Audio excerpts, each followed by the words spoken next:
오늘 말씀은 잠언 27장 1절에서 13절 말씀입니다. 한 절씩 교독하실 때 제가 먼저 읽습니다. 너는 내일 일을 자랑하지 말라. 하루 동안에 무슨 일이 일어날는지 내가 알 수 없음이라. 타인이 나를 칭찬하게 하고 내 입으로는 하지 말며 외인이 너를 칭찬하게 하고 내 입술로는 하지 말지니라. 돌은 무겁고 모래도 가볍지 아니하거니와 미련한 자의 분노는 이 돌보다 무거우니라. 부는 잔인하고 노는 창수 같거니와 투기 앞에야 누가 서리요. 면책은 숨은 사랑보다 나으니라. 친구의 아픈 책망은 충직으로 말미암는 것이나 원수의 잦은 입맞춤은 거짓에서 난 것이니라. 배부른 자는 꿀이라도 싫어하고 줄인 자에게는 쓴 것이라도 다니라. 고향을 떠나 유리하는 사람은 보금자리를 떠나 떠도는 새와 같으리라. 기름과 향이 사람의 마음을 즐겁게 하나니 친구의 충성된 권고가 이와 같이 아름다우니라. 내 친구와 내 아비의 친구를 버리지 말며 내 환난 날에 형제의 집에 들어가지 말지어다. 가까운 이웃이 먼 형제보다 나으니라. 내 아들아 지혜를 얻고 내 마음을 기쁘게 하라. 그리하면 나를 비방하는 자에게 내가 대답할 수 있으리라. 슬기로운 자는 재앙을 보면 숨어 피하여도 어리석은 자들은 나가다가 해를 받느니라. 함께 읽겠습니다. 타인을 위하여 보증선자의 옷을 취하라. 외인들을 위하여 보증선자는 그의 몸을 볼모 잡을지니라. 아멘. 자, 이제 잠언을 통해서 우리들에게 매일마다 교훈을 해주고 있습니다. 특별히 오늘 1절 말씀에 보면 너는 내일 일을 자랑하지 말라라고 이렇게 성경 기록하면서 하루 동안에 무슨 일이 일어나는지 내가 알 수 없다 이렇게 말씀해 주고 있습니다. 여러분, 우리는 늘 똑같은 삶을 살아가는 것처럼 또 그래서 자연스러운 것처럼 여기지만 내일이 없는 오늘만 있는 그런 우리 하루살이 같은 것도 있지 않습니까? 근데 우리는 미래를 알 수 없는 그러한 존재들입니다. 오늘 건강해도 내일 무슨 일이 일어날지 우리는 알 수가 없고요. 또 오늘 계획을 세워도 내일 그 계획이 그대로 이루어질 수 있을지 없을지도 모르는 그런 일입니다. 그래서 성경은 우리에게 내일 일을 장담하지 말아라. 그래, 내일 보자, 내일 할게, 내일 해줄게, 이런 내일을 장담하지 말라라고 말씀해주고 있습니다. 성경은 우리가 목표를 세우고 또 미래를 준비하고 또 긍정적으로 생각하는 그것 자체가 잘못됐다라고 말하는 게 아니에요.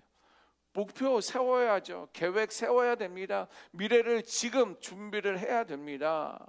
그래서 그것이 나쁘다고 말하는 것이 아니에요. 문제는 뭐냐면 하나님 없이 미래를 장담하는 태도라는 거예요. 그래, 내일 나 그거 할 수 있어. 이건 내가 잘했던 거니까 오늘은 내가 좀 바쁘니까 내일 하겠습니다. 다음 주에 하겠습니다. 다음 달이면 충분할 수 있을 것입니다. 그것을 장담하지 말라는 거예요. 하나님 없이 미래를 장담하는 태도가 잘못되었으면 우리에게 말씀해 주고 있는 거예요. 잠언이 경계하는 것은요, 긍정적인 마인드가 아니에요. 내가 좋은 생각, 바른 생각, 긍정적으로 할 수 있다는 그런 마음이, 태도가 잘못됐다는 것이 아니라 그 안에 인간 중심의 교만이 잘못되었음을 말해주고 있는 거예요.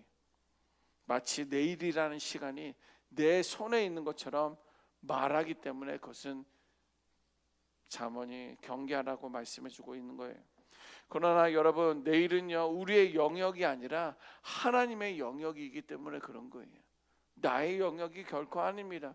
하나님의 전적인 주권 안에서 하나님의 영역이라는 것은 내일의 삶 가운데 있다라는 거예요. 그래서 지혜로운 사람은 내일을 자랑하지 않고 하나님을 의지하며 오늘을 겸손하게 살아가는 사람이 지혜로운 자다라고 말씀해주고 있습니다. 야고보서 4장 14절에도 이렇게 기록하고 있습니다. 내일 일을 너희가 알지 못하는도다. 너희 생명이 무엇이냐? 너희는 잠깐 보이다가 없어지는 안개니라. 예, 어느 날 뭐 여행 가거나 아니면 해무, 여러분들 보셨는지 모르겠어요. 부산에 살다 보니까 저쪽 다대포 쪽에 해무가 낀 것이 보였어요.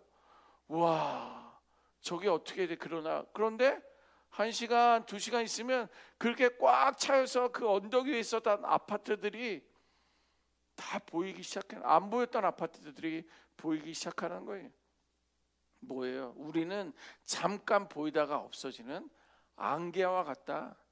그것을 너희들은 늘 마음속에 새기고 있어라. 그러면서 하나님 없이 내일을 보장하지 말아라, 장담하지 말아라 말해주고 있는 거예요. 여기 야고보서 말씀도 사람들이 자신의 계획이나 미래를 스스로 주관할 수 있을 것처럼 자만하는 것을 경계하라라고 말씀해주고 있습니다.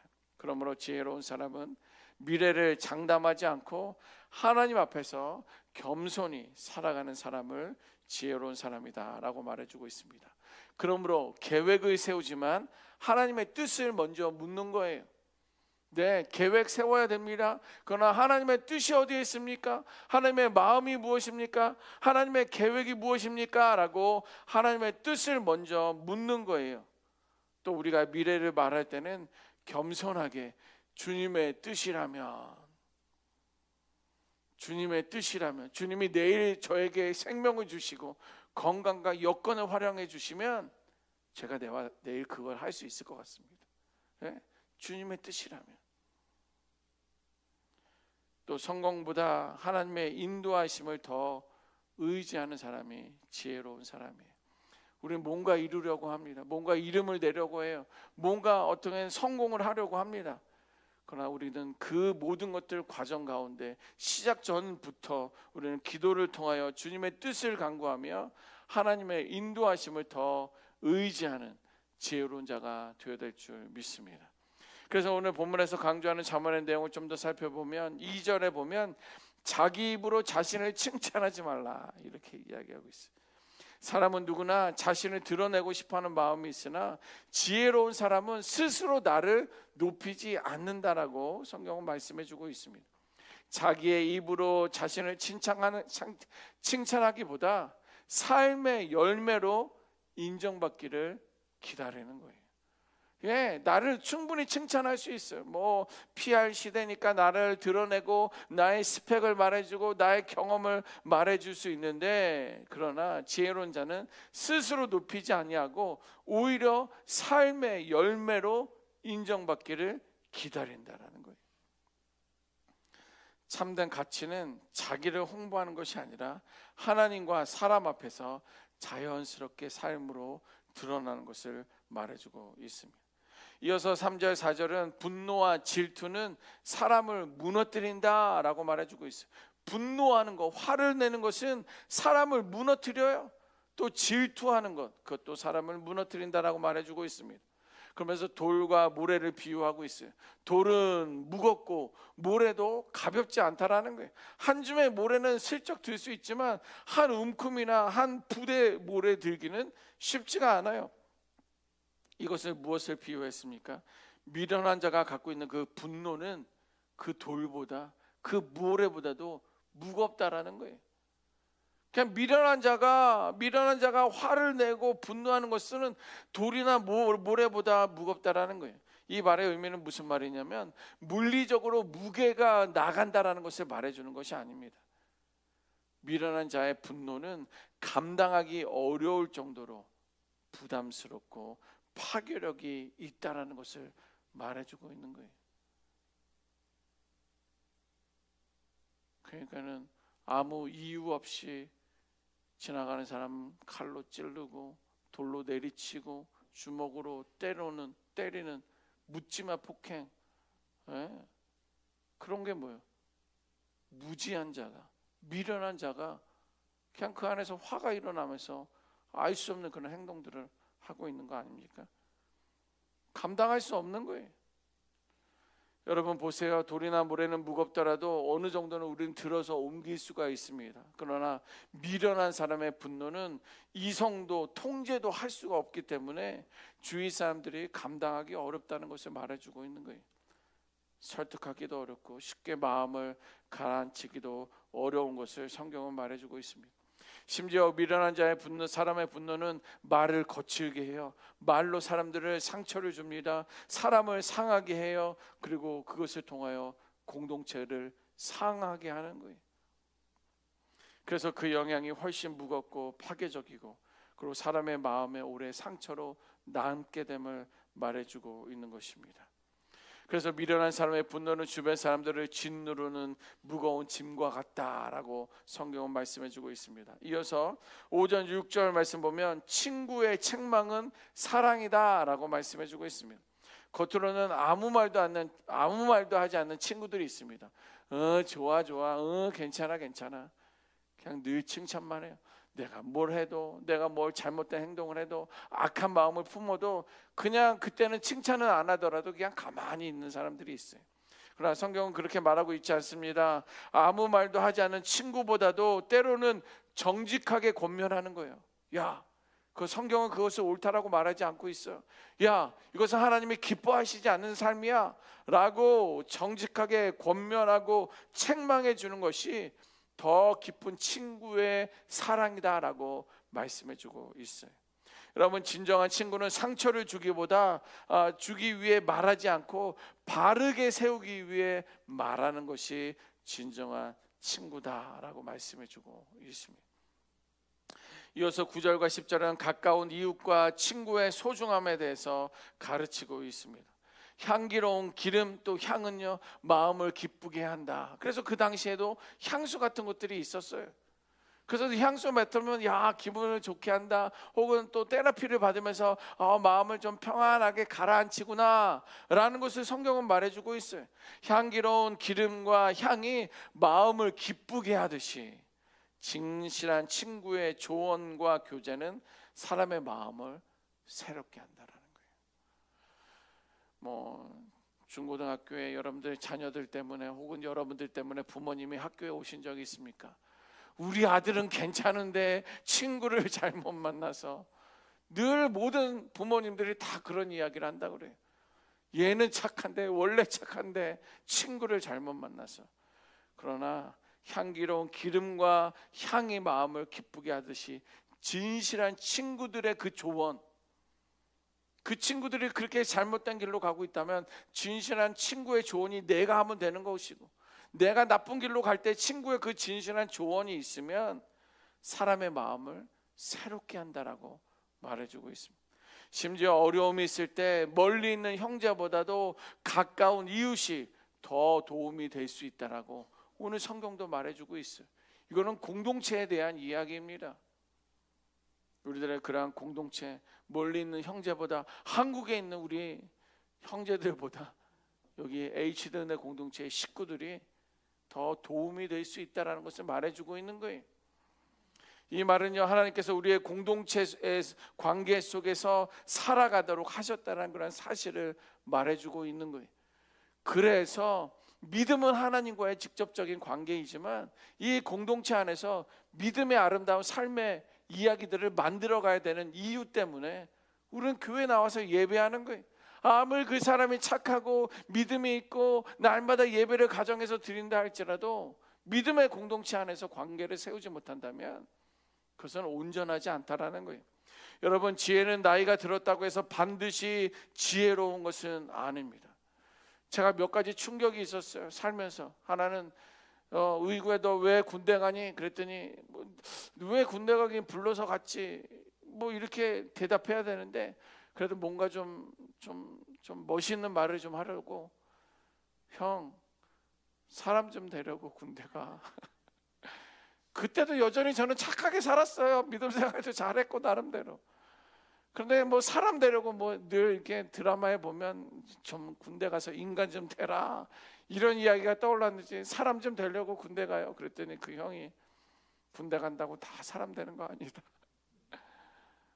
예, 오히려 정말 가봤더니 착하게 살았던 사람들이 거의 좀 죄송하지만 망나니처럼 돼서 제대하는 사람도 있고요. 험하게 살고 망나니처럼 살았던 사람들이 부모의 사랑이 무엇인지 또 자신의 책임은 무엇인지 그걸 깨달으면서 변화된 사람들도 있다라는 거예요. 지혜도 마찬가지입니다. 성경은 지혜를 노인에게서 배워라, 뱀같이 지혜로워라 이렇게 성경은 말해주고 있지만 나이가 들었다고 반드시 지혜로운 것은 아니다라는 거예요. 우리가 오랫동안 살면서 지혜는 생길 수 있습니다. 그러나 오래 살았어도 여전히 내 안에 분노가 있고 다른 사람들을 질투하고 교만하게 살아갈 수 있다라는 거예요. 그건 지혜로운 자가 아니라는 거예요. 그러나 반대의 경우도 있습니다. 나이가 많지 않아도 하나님을 경외하고 말씀을 따라 살아가는 사람들은요, 지혜롭게 살 수 있다라는 거예요. 그러므로 성경에서 말하는 지혜의 시작은 경험이나 연륜에서 있는 게 아니에요. 뭐예요? 하나님을 경외하는 자에게. 하나님 경외하는 마음이 있을 때 그가 나이가 어리든 연륜이나 경험이 없어도 그가 곧 지혜로운 자이고, 무엇보다도 우리는 더욱더 지혜로운 자가 되어야 될 줄 믿습니다. 왜요? 우리는 삶의 나이도 있잖아요. 그 안에 하나님을 경외하는 마음이 있으면 얼마나 지혜로운 거예요. 아, 우리 목사님은 지혜로우셔. 아하, 우리 장로님은 지혜로우셔. 아하, 우리 권사님들은 지혜로우셔. 우리 집사님은 아니 나이도 어린데 어떻게 이런 마음이. 다 뭐예요? 하나님을 경외할 때 나는 겸손해질 수밖에 없고, 하나님을 높이다 보니까 그냥 내 한마디가 지혜로운 말이에요. 지혜로운 삶의 모습으로 드러난다라는 거예요. 뿐만 아니라 성경이 말하는 미래를 자랑하지 말라는 것은 미래를 준비하지 말라는 뜻이 아니라 오히려 지혜로운 준비를 하라라는 거예요. 보세요. 11절 말씀 보면 내 아들아, 의구야, H든의 성도들아, 너희는 지혜를 얻고 내 마음을 기쁘게 하라. 그래야만 나를 비방하는 자에게 내가 대답할 수 있을 것이다 말해주고 있어요. 지혜로운 삶은 다른 사람에게 기쁨이 되는 거예요. 아까 말한 것처럼 미련한 자가 분노하면 감당할 수 없지만 지혜로운 사람에게는 다른 사람들을 기쁘게 하고 즐겁게 한다라는 거예요. 이어서 연결되는 12절에 보면 지혜로운 사람은 위험을 분별하고 미리 대비하는 사람들이에요. 반대로 뭐예요? 어리석은 사람은 생각 없이 행동하고 그게 결국 어려움만 남게 된다는 거예요. 마지막 13절에는 지혜로운 자는 충동적으로 책임을 지지 않고 신중하게 살아간다. 제가 1, 2, 3기 새가족반 교육할 때는 말씀드린 것 같은데 4기 때는 이번에 말씀을 못 드린 게 있어요. 다른 사람에게 돈을 빌려주지 마라. 오늘이라도 여러분들에게 말씀합니다. 내가 줄 수 있으면 주되 빌려주지 마세요. 못 받을 거 생각하고 빌려주는 거 괜찮지만 여러분 빌려주지 마세요. 다 좋을 땐 좋지만 관계가 깨집니다. 여기 뭐예요?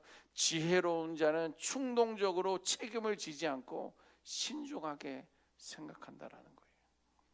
아니 그래도 목사님 그가 아니요. 돈은 절대 그렇지 않습니다. 돈은 절대 그렇지 않아요. 결론입니다. 잠언 27장은 우리에게 지혜로운 사람의 두 가지 삶의 태도를 우리들에게 가르쳐주고 있습니다. 하나는 뭐예요? 내일을 자랑하지 않는 겸손을 가지라는 거예요. 그리고 오늘을 책임 있게 사는 지혜를 말씀해주고 있어요. 우리는 미래는 우리의 손에 있지 않지만 그러나 오늘의 태도는 우리의 선택 가운데 있는 거예요. 내가 어떻게 살아갈 것인지가 미래로 또 이어질 수 있다는 것입니다. 그래서 지혜로운 사람은 미래를 자랑하지 않고 관계 속에서, 우리 안에 있는 그 관계 속에서 겸손하게 살아가며 오늘 내게 맡겨진 작은 삶을 책임 있게 살아갈 수 있다라는 거예요. 그래서 지혜로운 사람은 내일을 장담하지 않지만 오늘을 하나님 앞에 성실하게 살아가는 자가 지혜로운 자인 줄 믿습니다.